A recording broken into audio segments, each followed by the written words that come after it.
Well, the worst has happened.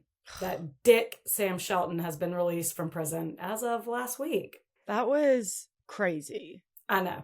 And if you're new here, scoot on over to episode 94 where I talk about Ashley Reeves. I won't spoil it here, but just know there's an asshole who's walking free who shouldn't be.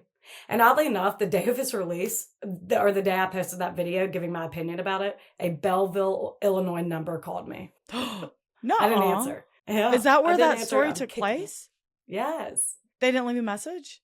No, I was hoping they would, but now I'm wishing I answered. I Googled the number and nothing came back to it. So I was like, oh, maybe so it was a cell phone? I don't know. Maybe. Ooh, that's creepy. I don't like that one bit. But I also don't like that piece of shit walking free.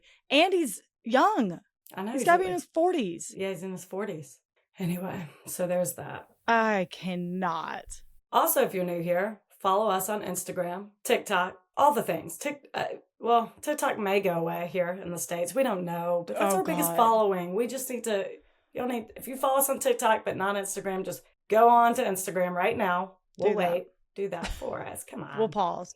I can't think about TikTok going away. It's oh my God, been integral in our growth as podcasters. It sure has. So yeah. Ew. I have nothing else. I can get into this thing. All right. Rebecca's telling us about ... Michele Avila, who everyone called Missy. Sources: The Case File, a Medium article by Mr. O, vocalmedia.com, trial documents, courthousenews.com, Los Angeles Daily News.com, and a podcast called Crime and Consequences did an episode about it. And lastly, a book called, I hate to say it, but whatever, Missy's Murder by Karen Kingsbury. You acted like that was going to really give it away. No. I figured there was a crime involved. Sure. But you don't know who's murdered and who's not. No, I'm just kidding. You do. Okay. So Missy was born February 8th, 1968 in Los Angeles, more specifically a neighborhood called Arleta, which is northwest of downtown LA. She was one of 4 kids and she was the only girl. In 1985, Missy was 17 years old and in high school. She was 4'10", 97 pounds. Whoa. So small little high girl. Schooler. Yeah, little girl. And her friend said she was so much fun. She was very good looking. She had long, thick hair, green eyes, and was very popular. But her friend Tammy said she wasn't rah-rah popular. She was down to earth. I just liked rah-rah. So I'm guessing that means like your stereotypical like mean cheerleader type of popular. I don't know. Take it up with Tammy. That is so funny. Yeah. She wasn't like rah-rah. She wasn't like rah-rah popular. She was cool. I'm like, well, that's what I think she means. But like cheerleaders at our school weren't mean. So I don't know. Yeah, really. Not that popularity or looks matters when it comes to victims, but it is actually relevant here because due to her looks, a lot of girls weren't very nice to her. She had a ton of friends, but some of them were, fake friends. I think it was a situation of where all the guys liked to hang out with Missy, so all the girls befriended her, but they secretly hated her because all the guys liked her. Frenemies. Keep your friends close, your enemies closer. A high school girl's mantra. Uh-huh. But Missy did have a few good core friends, one being a girl named Karen Severson. They've been friends since they were 7 years old. They met when the Avilas moved in down the street, and Karen said she saw 7-year-old Missy running down the street looking for her cat, so Karen offered to help, and they have been inseparable ever since. Cute. And as they got older, Karen became kind of Missy's bodyguard from the girls who picked on her at school. But at just 14 years old, Karen got pregnant by her boyfriend at the time, Michael. Oh, gosh. Obviously, a huge shock for her and her entire family. She actually dropped out of school when she was around 5 months pregnant. And while Missy was very supportive of her keeping the baby, she was very upset to not have her best friend at school every day. Yeah. She became really close with a girl named Laura Doyle, who Karen was also already pretty good friends with, so it worked out. And on January 31st, 1983, Karen gave birth to a cute little baby girl named Andrea. And Missy was hoping she would come back to school, but instead she went to an alternative school. And how to describe an alternative school? I think everyone knows what that is. Oh, you do? No? Maybe not. I don't know. Go ahead. It's an alternative to school. Just kidding. It's not. It's like a less structured way of learning, kind of non-traditional. I feel like at least in the U.S. it has a reputation of like where if you got expelled from school, your base school, you go to What? Sorry, I was finishing your sentence for you. Yeah, and the reputation here is if you get in trouble, you go there. Right. Troubled teens. But it's not, I don't know if it's But always it's not like that. always the case. It's kind of, if there's a circumstance where mainstream education won't work for you, this is a good alternative. Like having a baby at 14 years old, you can't go to school for 8 hours a day, every day. So, yeah. Okay. the rest of ninth grade was very tough for Missy. So she actually convinced her mom to let her enroll in Karen's school for 10th through 12th grade. Oh, in the alternative school? Yeah. So Okay. they're back together again at Mission High School. And that's where we are at in 1985, their junior year. Okay, it's called Mission High School? Uh-huh. Okay. Where girls are threatened by Missy and Karen has to come in and straighten them out. And not that this matters, but a lot of sources do say they went to San Fernando High School, but it was Mission. All of their friends went to San Fernando, but Missy and Karen went to Mission. Got it. So Karen started dating a guy named Randy Fernandez, who actually Missy dated before, but only for like a month. And she ended it because he was too much of a partier, but they were still friends. No bad blood, though. How so? How so was he a partier when they're what? Oh, I think some cocaine. What? It's 14? the 80s. 80s, Cocaine man. was all the rave. All the rage. All the rage. And at the raves. You do cocaine at raves because it's all the rage. There you go. See, there you go. That's what it is. Okay, whoa. I thought it was like he stayed out past his curfew. No. No. I Drugs. think no, yeah. And it's the 80s. Everyone did that. Laura had a boyfriend named Victor Amaya. Okay. And Missy had very recently started dating a guy named Jeffrey, who is 10 years older than her. So he was 27. No, I don't like it either. I know.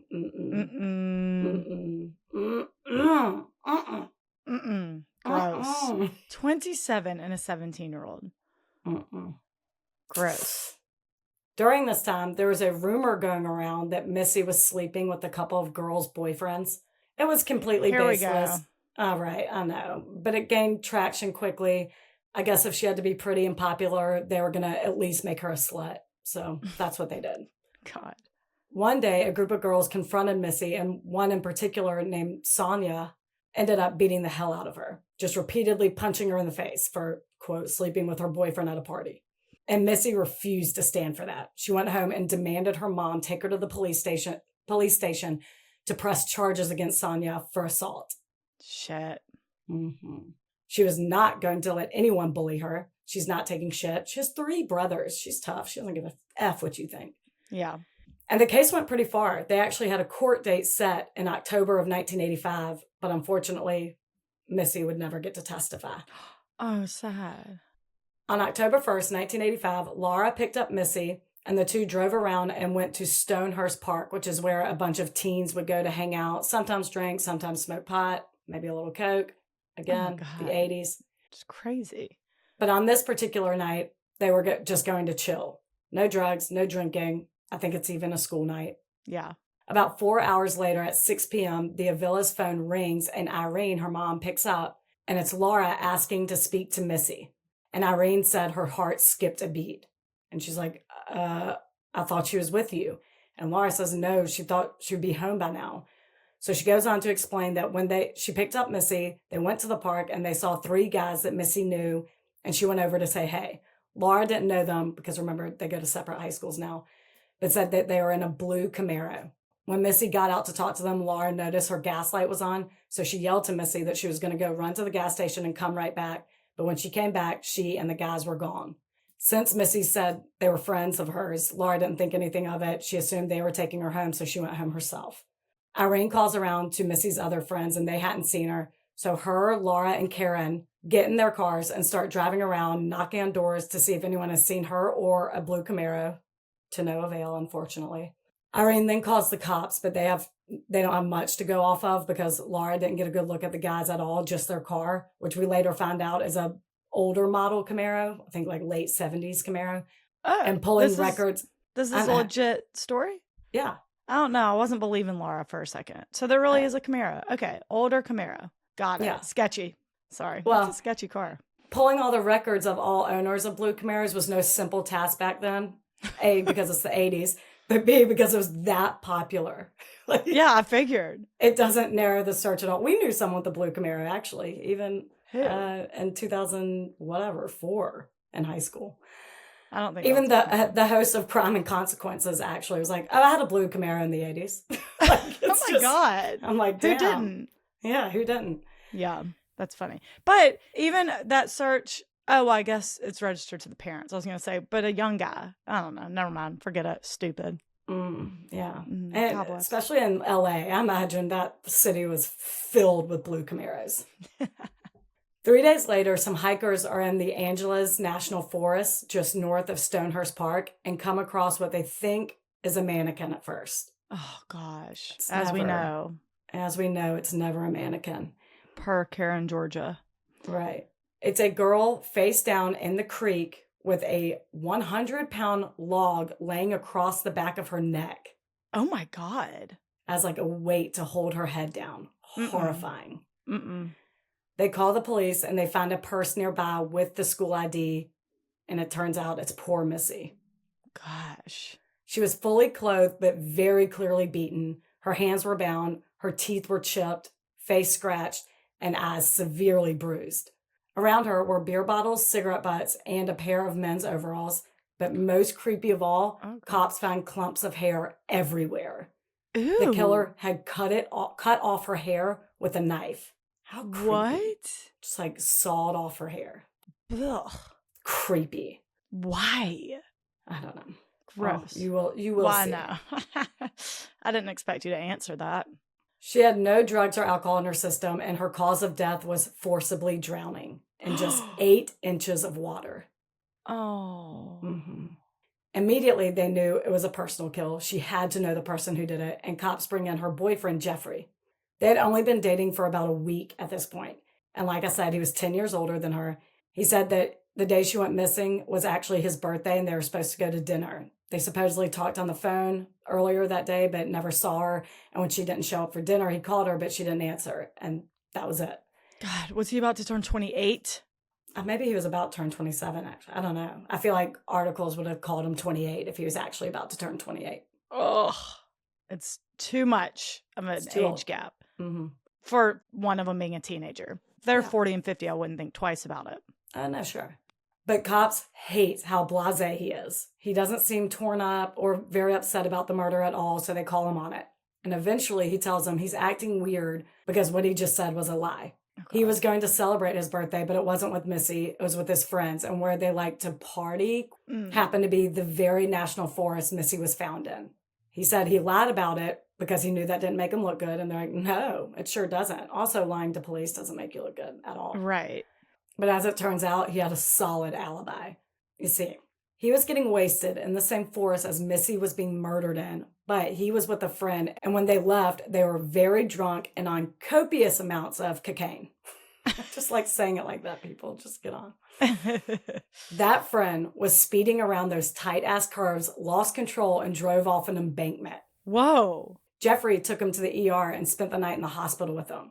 Jesus. Very confirmable. But isn't that weird? Like doing something illegal and dangerous as shit essentially saved your life. Like had you not been drinking and driving, he would probably be in jail for a crime he didn't commit. Yeah. I mean, it sounds very sus. Oh my God. You're in the same forest the exact same time your girlfriend's getting murdered. And they're like, let's drive around. Let's drive around. And if anyone's wondering, I looked it up, and Wikipedia says that this national forest is 700,000 acres and is the backyard playground to 18 million plus people in the greater LA area. So, wow. In case anyone's like, how could he not hear scream, No, I think people know national forests are very big. Yeah. Doesn't mean shit if you're in it at the same time as a murder, to be honest. No, I know. So he's ruled out, and the killer is unknown. Cops' next suspect is mean girl Sonia. That bitch kicked the shit out of her. Oh, I know. And it happened a week before Missy was supposed to testify against her. Oh, there you are. She admits she took it too far when beating Missy up over a rumor, but was adamant that she had nothing to do with her death. On top of that, she said that she was with friends all night who all confirmed her story, so she's moved down from the suspect list. Not ruled out completely, just moved down. Okay. One night, cops are out and they hit the jackpot. They see an older model, blue Camaro, I think it was a 1977, that matches the description Laura gave. Cops pull it over And what do you know? It's 2 to 3 guys. Sources say different, either 2 guys or 3 guys. But either way, they're young guys, also matching Laura's story. And it being way too crazy of a coincidence, cops immediately treat them like murderers and I think get a little rough with them. They take them down to the station to be questioned. But when they show Laura a photo lineup, she doesn't recognize any of them. Oh. Isn't that crazy? Okay. And without evidence against them, they're let go. And this sent Karen, Missy's best friend, over the edge. She was so sure it was them, and only to hit another dead end destroyed her. She wanted to find her best friend's killer and was kind of spearheading the efforts amongst their group of friends. She was spending so much time with Irene and at the Avila's house doing their own investigation that she and baby Andrea actually moved in with them. Oh my God, are you serious? Wait, how old is baby Andrea at this point? Wait, what is this, 1985? I think 2. Oh, so 2. Mm-hmm. Wow. And I should go ahead and tell you, during this time, Karen gets pregnant again. No way. This time with her boyfriend Randy's baby. Oh, shit. One morning, I think about a month after Missy's murder, Karen assembled their group of friends, including Missy's brother Mark, and they decided to go to the spot where Missy was found to see if cops missed anything. Ooh, ill-advised. Yeah, that's what it said. That's what I wrote down. On top of it being eerie and emotional as shit, I'm sure very ill-advised given it's an unsolved case, an ongoing investigation. The cops are like, do not do that. Right. I don't imagine they ran this idea by a rational adult. I don't think they did. Safe to say, no. Safe to say. When they get there, Missy's brother Mark noticed a carving on a tree. And to be clear, there is a tree up there that apparently had a lot of carvings in it. People like wrote their names or whatever on it. What it said at the top of it, "We love you, Missy," on there. And there was a carving that said Randy plus Karen on it and some others. So Mark was looking at it and he noticed that someone crossed out the name Missy and Randy. And when he shows it to everyone, Karen bursts into tears because it occurred to her that Randy may have done this. No way. Her own boyfriend, the one whose baby she is currently carrying. Remember, Missy and Randy dated for a month before he and Karen started. Oh, it's that guy. Yeah. So Karen's thinking that maybe he was obsessed with her and he's so pissed that she dumped him that he killed her. Like, if I can't have her, no one can type of thing. Sure. And everyone in the group is now convinced too. So it's a witch hunt for Randy. And instead of going to the cops with their theory, Laura's boyfriend, Victor, and their other guy friends decide to beat the hell out of him. Like, y'all, I know. Stop taking this into your own hands. Right. This isn't a petty high school story. Like, this is a murder. We need to get the authorities in here. Oh my God. But they lure him to a party and they beat the shit out of him. Like broken ribs, several days in the hospital, ass kicking type of thing. I don't like the fights like that. I Never have. Never wanted any a part of them. Ugh. Meaning, like when guys would get in fights like that, hearing about someone being kicked in the face or no, yeah, especially like, hospitalized. No, right. That's reconstructive so surgery wise. I'm like, y'all need to chill out. Right. Just drink your hot Miller Lights and chill, man. There's a bonfire. Too much cocaine over here. Yeah. This is the problem. You're too hyped up. Just stick to natural light. Ooh, and this part's a little dark, but Karen became so obsessed with this theory and had so much hatred towards Randy. Needless to say, they broke up. But she was so convinced he did it that she actually aborted their baby. What? I know. Ooh. How far along was she? 5 months. Wait, but she had every intention of keeping it before this popped into her head? From what it sounds like. But I don't know if in the back of her mind she was just like trying to make a point. Like she was always going to do it. And just to like really make a point. Be like, look, Randy. Ooh, that's dark. 5 months. That's dark. Yeah. Police had interviewed Randy and they weren't necessarily suspicious of him. And there was certainly no evidence to arrest him over it. So while it's a pretty good theory, that's not really how it works. So they don't arrest him. For months after the murder, a random caller would call Missy's family to prank them. And from what I gathered, just repeat Missy's name, like Missy, Missy, Missy, Missy, and then hang up. And it upset Irene so much. And then they also started calling Karen and I think a few other friends. Like, I don't know what the hell is wrong with people, And just to say her name over and over in a taunting way, it's just bizarre, evil, so annoying. We've heard that a lot Mm-hmm. with people calling and like harassing the family It's after very tragedy. weird. It's so weird. It's an interesting choice. Interesting What do you choice. think of that? Cops run out of leads and the case kind of sits for 3 years until 1988 when a girl named Eva Chirambola comes forward. She was pretty good friends with Missy. I think more so kind of in the same circle, not best friends. I'm not even sure if the cops ever even interviewed her, but that was a mistake because it turns out she was there that night and she never came forward because she was scared. But her brother had recently died by suicide and it occurred to her that the devastation she was feeling is the same way Missy's family had been feeling for 3 years. And she was overwhelmed with guilt. So she went to the cops and said, this is what happened. So she was there but not the part where Laura was there? Like when Laura left to go get gas and Missy was with those 3 guys? Well, Eva was not there. Well, I'm just going to go ahead and tell you the story. Oh, sorry. Is that okay? Well, that's why we are here. Wow. Fuck me, right? Fuck you. Let me tell my GD story. Go ahead. Karen picked Eva up to go meet up with Laura and Missy at Stonehurst Park, and Karen was pissed at Laura. Not Missy, Laura. So when they pulled into the parking lot, she pulled in with a vengeance. And Karen pulled her car so close to Laura's that she couldn't open the driver's side door. So they're just it's a good one. Why was she so mad at her? They don't know.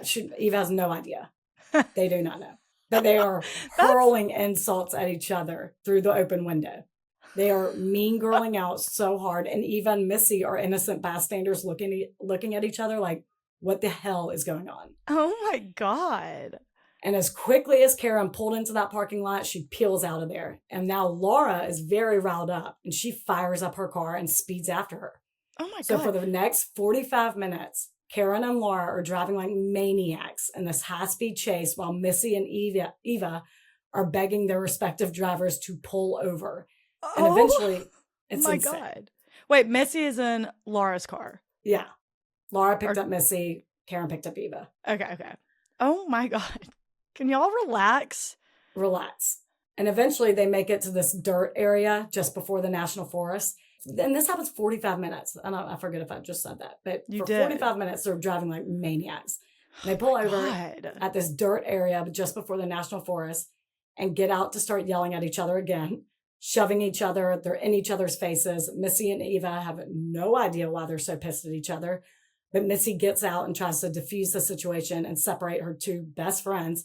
And the moment she opens the door, they stop fighting and at the same time turn towards Missy and tell her, this was all fake. We're not mad at each other. We're mad at you. What? Oh, shit. Why? Missy is completely confused. But did you just ask why? Why are they so mad? And why the theatrics? The theatrics, I'm not sure about.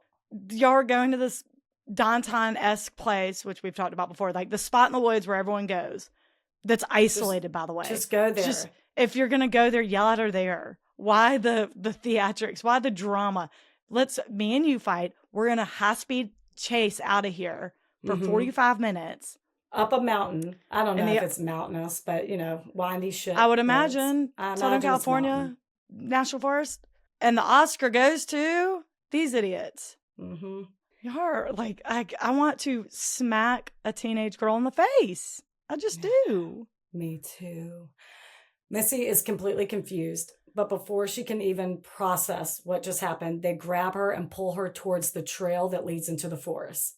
Mind you, Missy is 4'10", 97 pounds. Oh. Laura is 5'6", 135 pounds, and Karen's 5'2", over 200 pounds. So they're pushing Missy down this trail, not letting her get away. Eva wasn't participating, but she followed behind them into the woods. They take her near this creek, all while yelling at Missy for sleeping with their boyfriends. God, this again? I know, but listen. At this point, Missy is sobbing and begging them to believe her that the rumor was not true. And they know that because Karen is the one who started it. Oh, okay, bitch. What? Isn't this insane? Like, Missy's self-proclaimed bodyguard is the one who told Sonia and a bunch of girls that Missy slept with their boyfriends, leading Missy to get her ass kicked. she's always had it out for Missy. It's so batshit. The motive is pure jealousy. They thought Missy had the perfect life, and they became obsessed with ruining it. And it's weird because there are like pictures of Missy and Karen at 7 years old playing with Barbies. Like, they really were best friends she was that person Missy had known forever. They're inseparable. It's so creepy. Was this a Mean Girl murder? Like on that? Was that one of your sources? Oh, no, but I'm sure it's an episode. Yeah, it's gotta be. Whatever that show is. But Karen starts hitting Missy over and over. When she's on the ground, she and Laura are both kicking her in the ribs repeatedly. Then suddenly Laura pulls out a knife, grabs Missy's hair, pulls it really tight, and starts hacking it off. Oh. Missy loved her hair. It was her thing. There it is. She always took forever to get ready because she was perfecting her hair. She loved it, and Karen and Laura knew it. So they were laughing like maniacs when they got the chance to cut it off. Gross. Eva is still watching this and now getting really scared, but doesn't say or do anything. She's just kind of looking in shock. Missy was in the fetal position, begging them to stop, but they were far from done. They bound her hands, they gagged her, and dragged her towards the creek. And I think at this point, Missy probably knew what their intent was. So now she's really fighting, crying, and screaming as much as she could with tape over her mouth.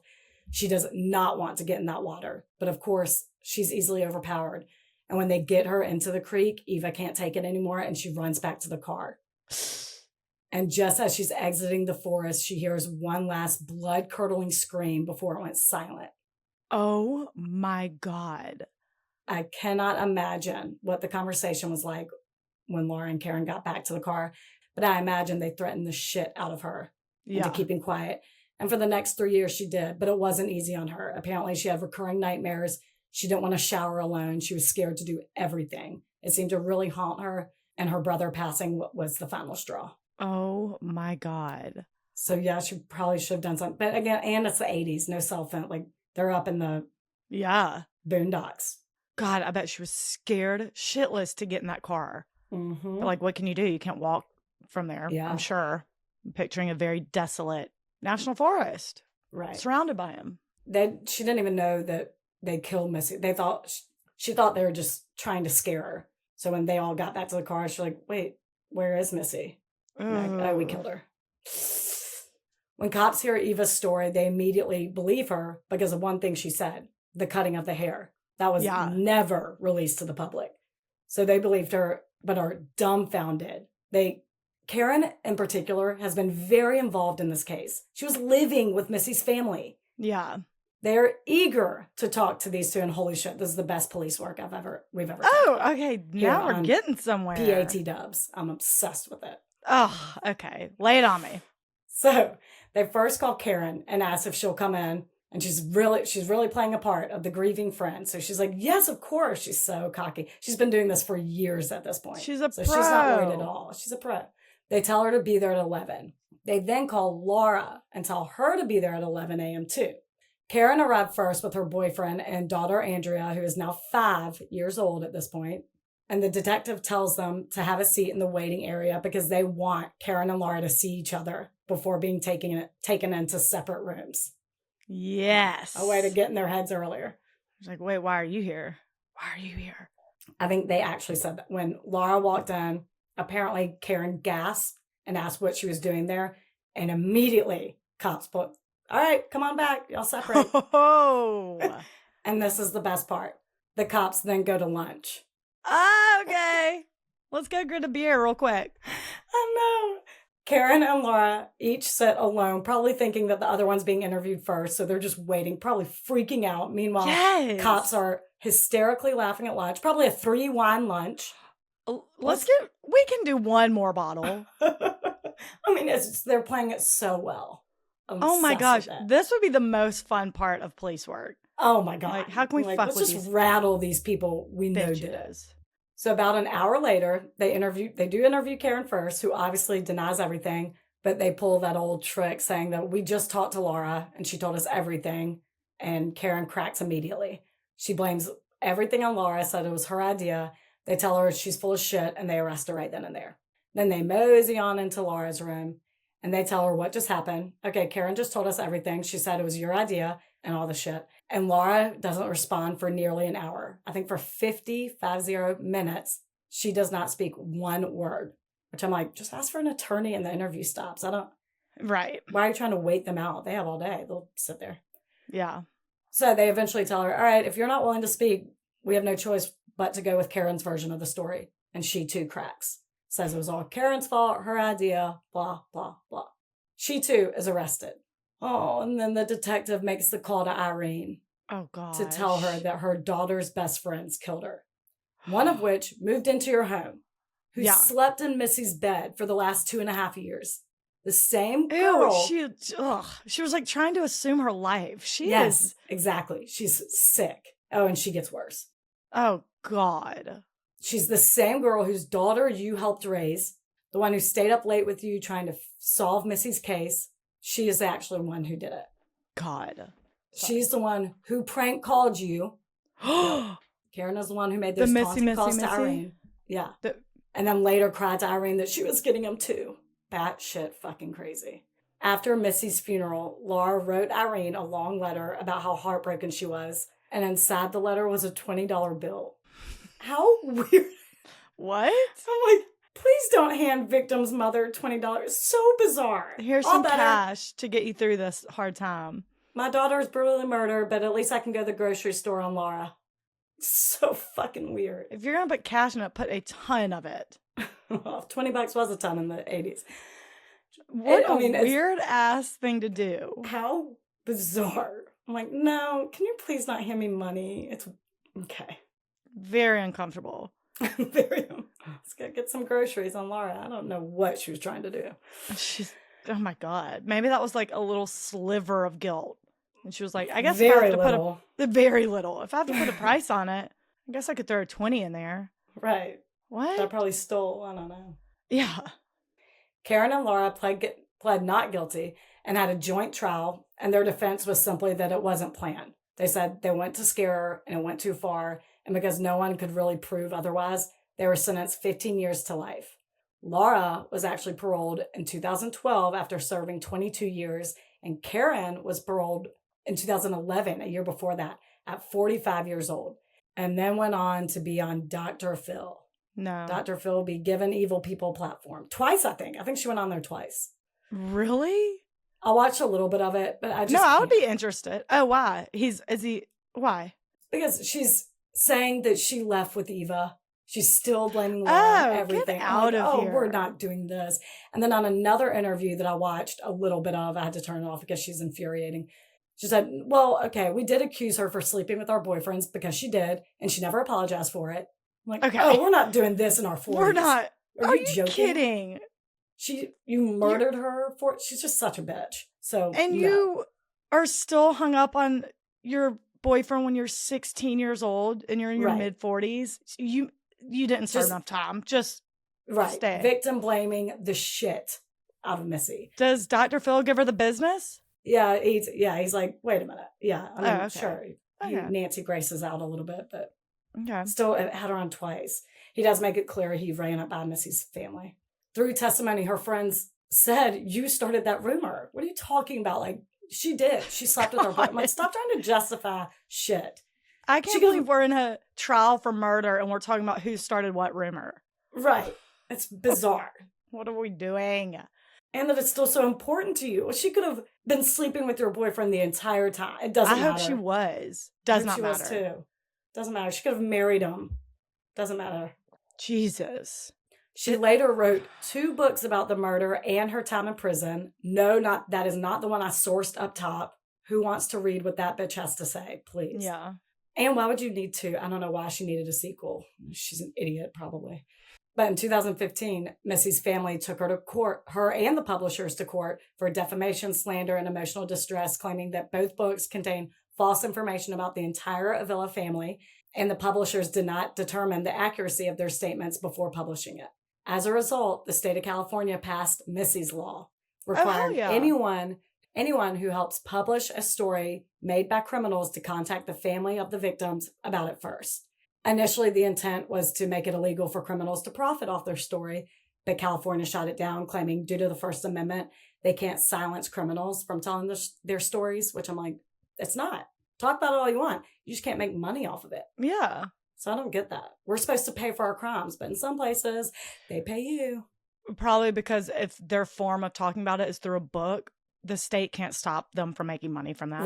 Right. I mean, I guess they could try to take it all. But I don't know. No. I Well, get it. actually, as a result to this lawsuit, the distributors of Karen's books marked it down to $0, ensuring that she would not profit off the story. You can look it up on Amazon. It's no longer in stock, but it was $0. Oh, that is fantastic. Isn't that great? And in response to that, Karen said she was planning to donate a portion of the book sales and possible proceeds from an upcoming documentary she was working on to an anti-bullying campaign in Missy's name. Screw Bullshit. You were gonna nuts. Donate it right to your checking account. Oh my God, for real. It's insane.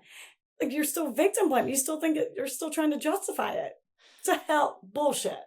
Bullshit. Can't. She is such a monster. And there's so much more to this story. Like, Karen blamed another girl on it. Witch hunt for another girl, witch hunt for another guy, even questioned Laura to Missy's mom. And I bet Laura, during all this, like, sit down and shut your damn mouth. Shut your mouth. Like, she's leader. She's crusading for Randy. She wanted them to kill him. Truth yeah, Randy. Wow. I bet he's like, she was there yelling, do it for Missy, do it for me, as they were beating the shit out of him. I'm like, what are you doing? Oh so my yeah, God. The blue Camaro story, bullshit. The abortion, the reason for the abortion, bullshit. That's why I was like, I think she was always going to do it. Oh, okay. She's fucking awful. Oh my God. Can you believe that? No. That is the story of, that's a tragic story of poor Michele Missy Avila. I want to Google these bitches. See what they're up to now. I believe Karen's a telemarketer and Laura has stayed out of, so she's still fucking annoying. She just annoys the shit out of people on the reg, but she also gets her ass handed to her on the reg too, and I'm fine with that. Laura's, to my knowledge, fled under the radar. I have no idea.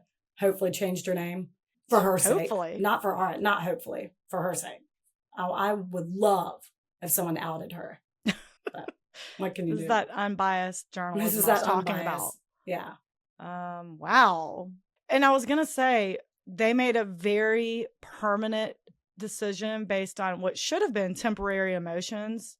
Mm-hmm. What with their friend sleeping with their boyfriend. Right. But it doesn't sound like it was temporary emotions. Sounds like we're 30. So Jesus, sorry. Sounds like we're 30 plus years later and they're still hung up on it. Or at least Karen is. Right. Jesus. I mean, it's insane. And to say she ran back with Eva, I'm like, no. And Eva's like, no, I have my head on straight now. No, that's not true. Of course it's not. Poor Eva. I hope Eva's in witness protection. Oh, God, me too. So, anyway, that's a horrific story of poor Missy Avila. Oh, my God. Gross. Patron shout-outs. Carol, Kate, Danny, Maya, RC, Michelle, Angela. Hey. I have 2 custom shout-outs. First one is from Erica. I want to give a shout out to my beautiful, hilarious, and crazy little sister. I hope you have a birthday as fab as you are. And thanks for being just as fucked up as me when it comes to loving true crime and murder dirter. Oh. I don't know what dirter is, but I guess it's an inside joke. Hi-yo. Hey-yo. That's nice. Thanks, Erica. Thanks, Erica. And happy birthday. Happy birthday, little sister of Erica's. Custom shout out from Courtney. Shout out to my 14-year-old daughter, Even. It's spelled E-V-Y-N, and then she says, pronounce Even. Even. Like, I saw that. Evan? That's what I wanted. She spelled it Even. I wondered that too. I'm just going to say Even, though. She cheers and plays lacrosse, usually going from one practice to the next practice, and one day several times a week. Not to mention, she's gorgeous, smart, funny, and very sweet. You two remind me of her because she is always making people laugh. Oh my God. And she takes no nonsense from anyone. Get it good. Don't talk no shit, won't be no shit. That's what you tell people. Say that. Yeah, right. I bet it's Evan. You think it's Evan? It says pronounce E-V-E-N. That's Evan. I know, but Courtney, you confirm. You just want to make me sound stupid. I was laughing because you actually brought that point up, and I was like, no, I think she spelled it Even. It's Even. It's cute. I wanted to call you out. It is cute. Yeah. But it could be Evan. But it could be Even. Okay. Let us know. Courtney, let us know. But I love it. That is so sweet. Thank y'all. That was sweet. Thanks, everyone. You're the best. Thanks, everyone. People are the worst. Bye-bye.